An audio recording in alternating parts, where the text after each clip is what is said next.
जब से हेमंत सोरेन की सरकार बनी है तब से आदिवासियों का जमीन लूटना, महिलाओं के साथ बलात्कार होना, ये आम बातें हो गई है। हम लोग चुप नहीं बैठने वाले हैं। सारे आदिवासी समाज से हम आह्वान करते हैं कि सब लोग जुटे और बिरसा मुंडा की तरफ फिर से उलगुलानो।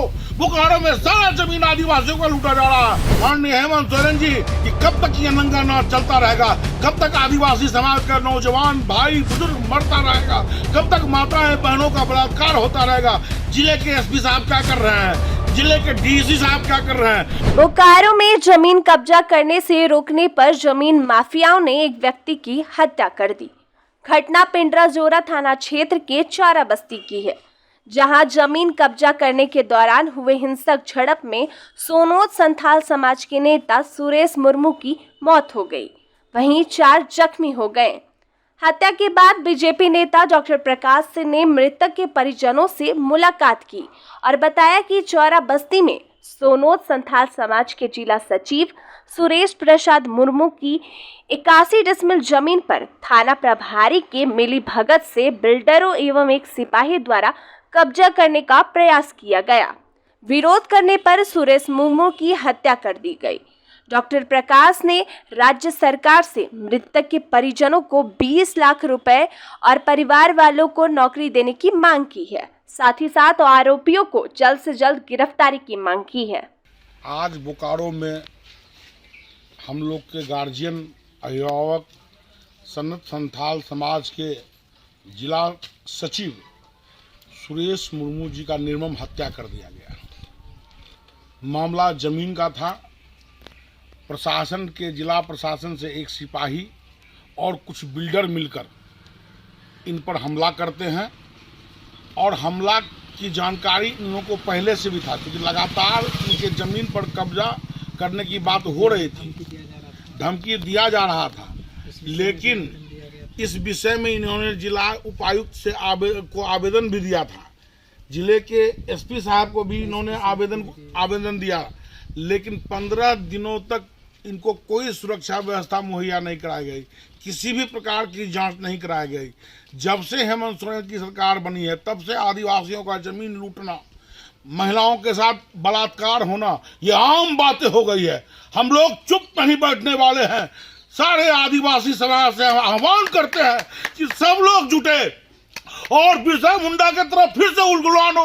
बोकारो में सारा जमीन आदिवासियों का लूटा जा रहा है। जिला प्रशासन और हेमंत सोरेन जी से हम अपील करते हैं कि मृतक परिवार को तुरंत 20 लाख रुपए का मुआवजा दिया जाए, उनके परिवार के लोगों को एक को नौकरी दिया जाए और जितने घायल है उन सबको मुआवजा दिया जाए और 24 घंटे के अंदर जो अपराधी किस्म के व्यक्ति हैं, जो बिल्डर है, जो सिपाही उसमें संलिप्त है, उसकी गिरफ्तारी हो, उस पर कार्रवाई हो। और नहीं होता है तो हम लोग यहाँ से रांची तक आंदोलन करेंगे।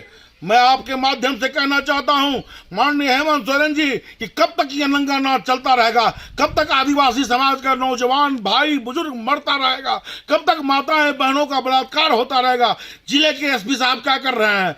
जिले के डीसी साहब क्या कर रहे हैं?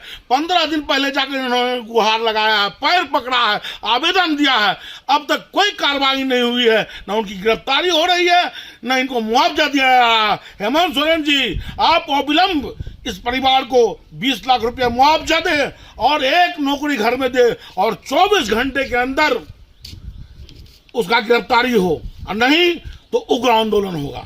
आदिवासी जमीन के संबंध में घटना है।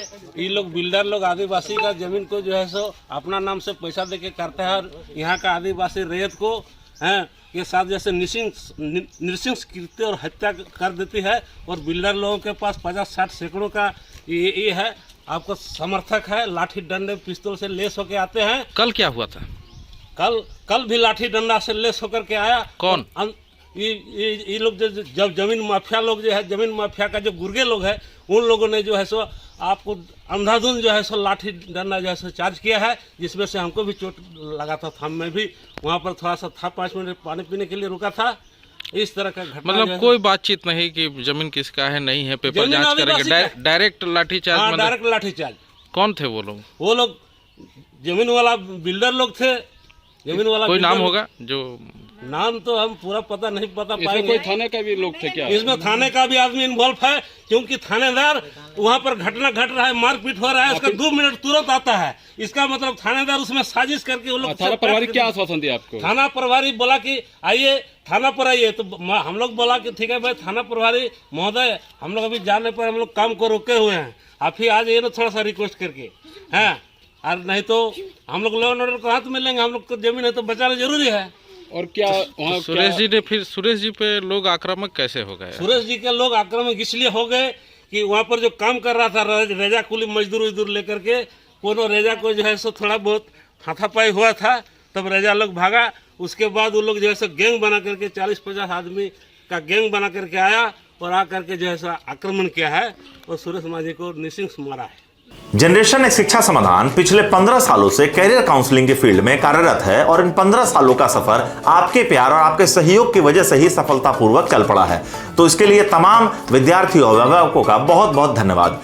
2023 सेशन में भी जनरेशन शिक्षा समाधान के कार्यालयों में विद्यार्थियों के लिए engineering, medical, dental, pharmacy, management, BEd, polytechnic, GNM, BSc जैसे जितने भी प्रोफेशनल कोर्सेज हैं जिनमें कैरियर अपॉर्चुनिटीज है, इसमें कैरियर काउंसलिंग की सुविधा उपलब्ध है। तो हमारे ऑफिसर्स के बारे में जानकारी के लिए नीचे दिए गए नंबरों पर आप संपर्क करके अपने एंट्रेंस एग्जामिनेशन को खत्म होने के बाद फ्री कैरियर काउंसलिंग सेशन को ज्वाइन करके सही कॉलेज और सही कोर्स का चुनाव कर सकते हैं। धन्यवाद।